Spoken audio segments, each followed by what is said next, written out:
Fokus Grup Diskusi, FGD, dalam rangka pelaksanaan tahapan pemilihan Bupati dan Wakil Bupati Kabupaten Mimika tahun 2024 digelar Komisi Pemilihan Umum, KPU, Kabupaten Mimika pada Jumat, 23 Agustus 2024. Dalam giat tersebut dihadiri RSUD Mimika, Bawaslu, Bapeda, Polres Mimika, Dinas Kesehatan Mimika guna membahas berbagai persiapan mulai dari pengamanan, kesehatan dan perihal lainnya dalam Pemilu Kada Mimika 2024. Dalam kesempatan tersebut dikatakan Kordif Hukum KPU Mimika Hieronimus Lado Angin, terkait tugas dan fungsi masing-masing, Polres Mimika akan menangani pengamanan mulai pendaftaran hingga penetapan paslon, RSUD akan melakukan pemeriksaan fisik dan mental paslon dan agenda lainnya.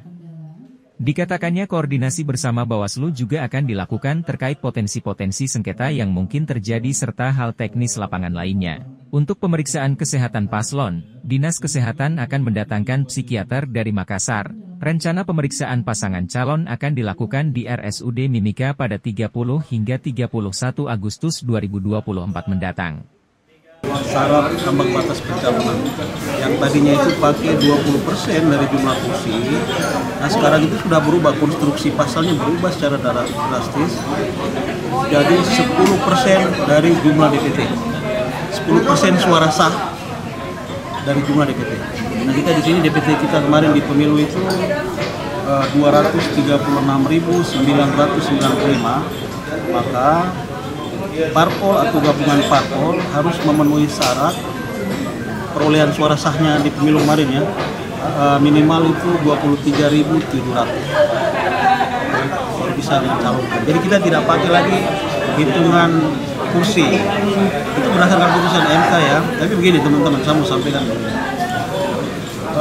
dalam pelaksanaan pilkada maupun sama dengan pemilu, regulator itu ada di KPU. KPU adalah regulator. Nah, kami di kabupaten atau provinsi itu kami melaksanakan PKPU. Itu amanat undang-undang pilkada, kalau teman-teman buka pasal 5 ayat 4 ya, bahwa terkait dengan proses pendaftaran dan pelaksanaan pilkada itu diatur dengan PKPU. Jadi jelas kami mengacu kepada PKPU. Tapi begini, baru kemarin tanggal 22, KPU ini sudah melakukan press release dan sudah ada pernyataan bahwa KPU akan menjalankan putusan MK. Artinya yang diputuskan oleh MK itu akan diberlakukan. Ya. Jadi kami sejauh ini, tadi saya koordinasi dengan KPU Provinsi juga, itu kami sampai hari ini masih menunggu perubahan atas PKPU 8 tentang pencalonan. Ya. Nah, bagaimana kalau sampai besok pengumuman nih tidak ada perubahan misalnya? Sampai besok pengumuman. Sementara tanggal 24 pengumuman itu kami harus melampirkan SK KPU Kabupaten tentang ambang batas pencalonan. Nah kami kemarin masih pakai yang 20% dari jumlah kursi. Ya.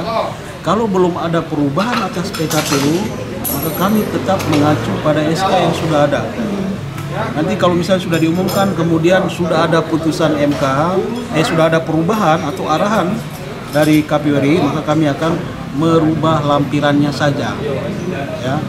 Jadi kami berharap teman-teman parpol ini, semua parpol baik yang punya seat di DPR atau tidak, sekarang semua sudah punya hak. Kami berharap mereka sudah bisa datang untuk berkoordinasi dengan KPU di kantor. Kami sudah buka helpdesk, jadi mereka bisa berkonsultasi bagaimana mereka mempersiapkan, karena ini butuh waktu ya. Sementara pendaftaran sudah sangat mepet, 27 kita H-3 ya, H-4 ya dari sekarang ya. Nah, itu kami berharap sekali teman-teman partai politik bisa datang berkoordinasi, jangan sampai masing-masing kita jalan dengan pemahaman sendiri-sendiri. Nah kami besok masih, kalau belum ada perubahan, saya berharap malam ini ada perubahan supaya besok pada saat pengumuman itu lampiran yang kami sampaikan di pengumuman itu adalah sudah 10% suara sah dari DPT ya. Begitu. Mungkin apa bisa jelasin sedikit Baik, hasil pertemuan hari ini. Kegiatan hari ini kami undang semua stakeholder yang berkaitan dengan proses pendaftaran calon ya, sampai penetapan. Itu kami undang dari RSUD karena mereka sebagai tempat pemeriksaan paslon.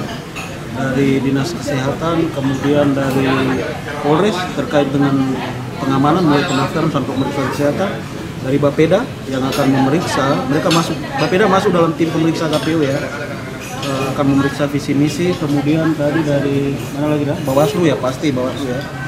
Khusus untuk Bawaslu, kami dalam beberapa hari ke depan kami akan lakukan komunikasi atau diskusi intens terkait dengan beberapa diskursus yang sudah kami isu-isu terkait dengan potensi sengketa ya, potensi sengketa. Ada beberapa hal yang harus kami diskusikan secara intens dan Bawaslu.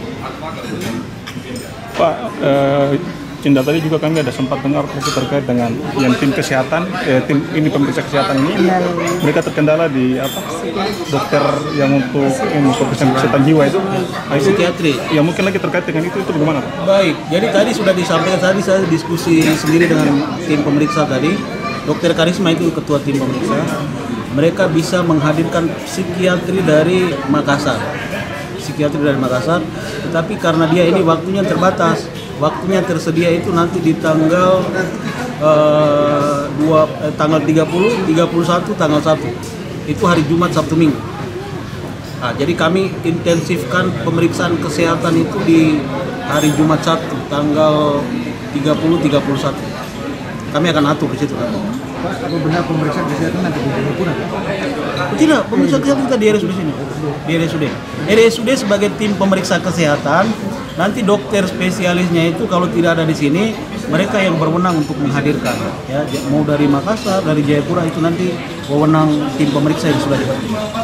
Pak, bagaimana dengan kalau ini ada bakal calon yang sudah mendaftar di tanggal 27, tapi yang untuk pemeriksaan ini kesehatannya nanti jadi tanggal berapa tadi? Tanggal 30. Apakah ini lagi tidak bisa? Jadi begini, di PKPU itu diatur tanggal 27 sampai tanggal 2. Jadi di range waktu itu bisa. Paslon mau daftar di tanggal 27 kah, 28 kah, kita tetap atur di 2 hari itu. Ini karena berkaitan dengan kesediaan atau kesiapan dari tim pemeriksa. Nanti kami akan jelaskan ke Pak. Begitu ya? Ya, terkait dengan yang tadi dari Bapak sampaikan bahwa untuk ke visi misi untuk selaras dengan RPJPD. Iya, calon yang tadi kan disampaikan bahwa belum disahkan. Itu nanti yang dipakai itu yang mana? Yang masih dalam tahapan ini atau kan? Begini nih, terkait dengan RPJPD yang masih dalam bentuk ranperda. Ya. Tapi begini, tadi sudah disampaikan bahwa ranperda per hari ini dia tinggal masuk untuk paripurna. Kalau paripurna itu berarti dia sudah melalui tahapan pembahasan tingkat 1, tingkat 2, segala macam ya. Jadi sebenarnya paripurna itu hanya ketok palu aja. Jadi mau menilai selaras, kan iya benar. Mau menilai selaras atau tidak sekali lagi itu dari Bapeda. Mereka yang lebih tahu. Bapeda yang kami lihat, bukan KPU ya, bukan ranahnya KPU. Makanya Bapeda kami libatkan. Tapi saya pikir visi misi ini kan kalau ini masih bisa diperbaiki. Kita tidak menuntut harus sama, tapi selaras. Ya. Jadi masih ada perbaikan dalam waktu yang cukup lama. Liputan Papua MCTV.